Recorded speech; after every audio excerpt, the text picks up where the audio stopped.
je vais vous présenter votre métier. Nous allons, tout d'abord aborder la définition, en fait, de l'emploi type de votre métier. Que doit faire un développeur web et web mobile? Alors, il va être amené au cours de ces différentes activités à développer des sites internet, des applications web et ou web mobile. Il faut qu'elles soient sécurisées, ces applications, puisque ça répond à des enjeux modernes, destinés principalement à un usage professionnel.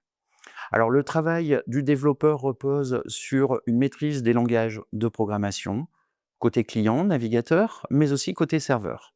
Bien évidemment, le tout adapté aux technologies actuelles et en tenant compte de l'architecture web qui va être développée.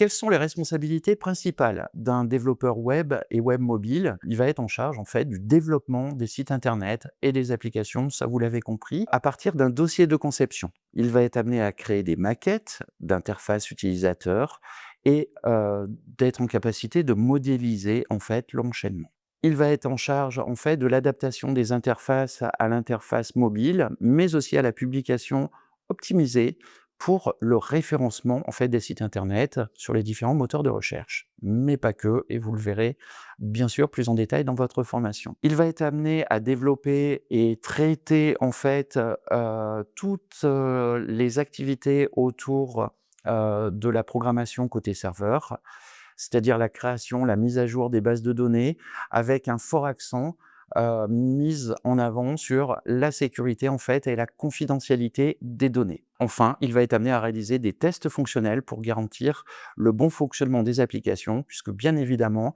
eh bien l'application ou le site internet va être, livré à un client. Alors au cours de ces différentes activités, eh bien, il va être amené à respecter la réglementation bien évidemment, les procédures qualité, les principes d'éco-conception qui rentrent en jeu de plus en plus lorsqu'un client demande de réaliser une application ou un site internet. Cela consiste aussi en la mise en place des mentions légales liées au RGPD. Alors bien sûr, on est plutôt sur une partie réglementaire et de droit, au niveau de l'application du RGPD, mais aussi de tout ce qui, entoure les réglementations au niveau de la CNIL. Il va être amené à mettre en application le référentiel RGAA pour garantir, l'accessibilité, notamment pour les personnes en situation de handicap. Là aussi, ces, adaptations en fait de ce qui va être développé fait partie des enjeux aussi où l'on doit tenir compte d'un utilisateur en situation de handicap.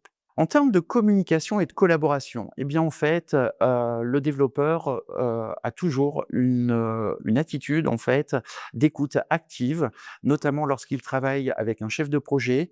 Ça peut être des leaders techniques, mais aussi des clients qui sont demandeurs de cette application ou de ce site internet. Il, sera en charge de présenter et de réaliser, des réunions, donc de pouvoir les programmer, à une certaine fréquence et de présenter justement au travers des échanges réguliers, hem, qui peuvent se faire, en français, éventuellement en anglais. D'ailleurs, pour le niveau anglais, il est requis un niveau, B1 pour, la compréhension à l'écrit et à l'oral.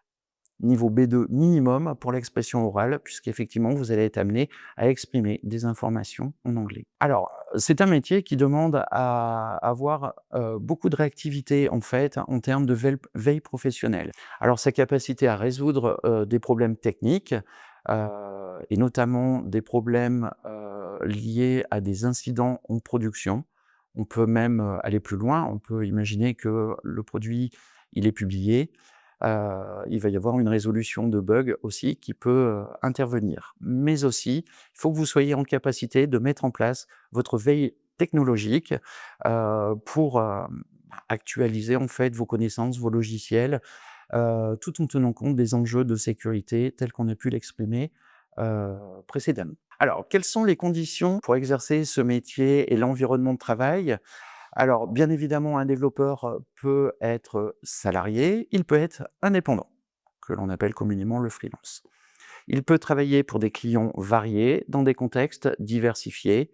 Il travaille généralement, en station assise et devant un écran. Franchement, je vous conseille plusieurs écrans, c'est plus agréable pour travailler et cela implique bien évidemment des déplacements professionnels et ou du télétravail si cela est organisé par les structures. Alors, quels sont les secteurs d'activité qui sont accessibles par le détenteur du titre professionnel? Eh bien, ça peut être des entreprises de services numériques, par exemple, qui vont réaliser des prestations de développement et d'application en régie ou en formé. Ça, c'est le mode en fait de facturation. On peut travailler dans des entreprises de solutions logicielles, des structures utilisatrices type des entreprises de secteur public ou de secteur privé. Cela peut être aussi des activités d'information et d'études en tant qu'indépendant, du consulting. Alors, les emplois types accessibles sont développeur back-end, développeur front-end, développeur full-stack. Donc, les deux côtés.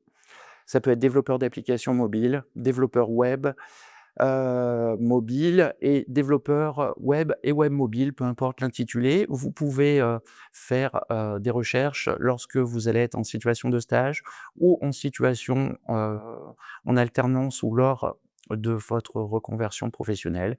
Ce sont les intitulés euh, que vous pouvez cibler lorsque vous faites des recherches d'emploi.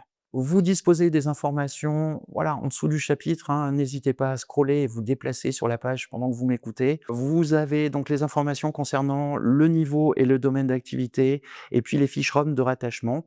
Fiches ROM, comme je vous le disais, qui peuvent vous servir lors d'une recherche d'emploi. Maintenant que je vous ai exprimé en fait les rôles, les responsabilités, les différents types d'activités qui sont exercées dans votre métier, eh bien, je vous invite à remplir votre fiche métier. Vous descendez tout en bas de la page, vous avez un exemple de fiche métier. L'idée, c'est que vous soyez en capacité de réorganiser en fait toutes les informations communiquées dans ce chapitre et que vous puissiez eh bien, les structurer au travers de cette fiche métier. C'est ce qui va vous permettre de mieux comprendre eh bien, le chapitre suivant, mais aussi ben, ça va vous permettre d'architecturer, si vous voulez, votre parcours de formation en suivant ben, le parcours qu'on va vous présenter dans un prochain chapitre.